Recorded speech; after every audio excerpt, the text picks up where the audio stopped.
महाराष्ट्र अंधश्रद्धा निर्मूलन समिती कोल्हापूरच्या वतीने चला व्यसनाला बदनाम करूया ही मोहीम संकल्प माध्यमिक विद्यालय कोल्हापूर येथे सुरू आहे.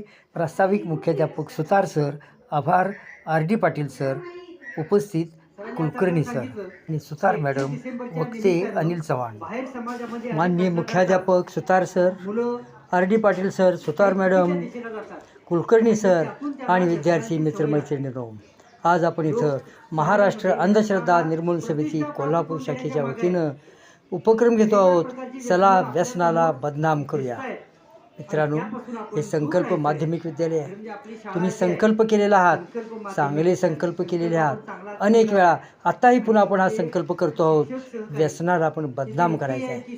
त्याचं कारण असं आहे की आज देशामध्ये व्यसनाला प्रतिष्ठा प्राप्त करून देण्यासाठी प्रयत्न चाललेले आहेत. आपलं असं दिसतं की रस्त्यावरती कोपऱ्याला टपऱ्या असतात आणि त्या पोलिसांना दिसत नाहीत.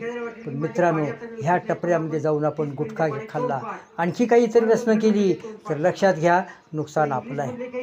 नुकसान आपलं आहे. त्यामध्ये आपल्या शरीराचं नुकसान होतं आहे, त्याचबरोबर मानसिक नुकसानसुद्धा होतं आहे. आपल्याला जी सवय लागली की लोक सगळे आपल्यापासून लांब राहतात. घरात पैसे आपल्याला कुठून आणायचे प्रश्न असतो आणि मग अशा व्यक्ती पोरं व्यसनामध्ये जास्त आहारी जातात. तीच गोष्ट दारूची आहे. दारू पिणं लोकांना प्रतिष्ठा वाटायला लागलेली आहे. मित्रांनो, दारू पिण्यामध्ये प्रतिष्ठा अजिबात नाही. एकेकाळी इथं ब्रिटिशांनी दारू आणली, त्याच्या आधी दारू होती अर्थात, पण ती कुठेतरी फुटकळ एखाद्या गावामध्ये एखादा माणूस तो दारू तयार करायचा. पण ब्रिटिशांनी मात्र त्याला प्रतिष्ठा दिली. गल्लीबोळामध्ये, पेठेमध्ये ज्याच्या दुकानं काढायचा प्रयत्न केला आणि त्या दुकानांना पहिला सगळ्यात विरोध कोणी केला असेल तर महात्मा ज्योतिबा फुले यांनी. महात्मा ज्योतिबा फुले यांनी पहिला अर्ज केला. अर्ज वर्षभर फिरला आणि शासनानं सांगितलं, त्यावेळच्या ब्रिटिश सरकारनं, की दारू आम्ही विकायचं बंद करणार नाही. त्यानंतर लोकमान्य बाळ गंगाधर टिळक, महात्मा गांधी, शहीद भगतसिंग आणि ह्यासारख्या सर्वांनी सांगितलं की दारू प्यायला नको आहे.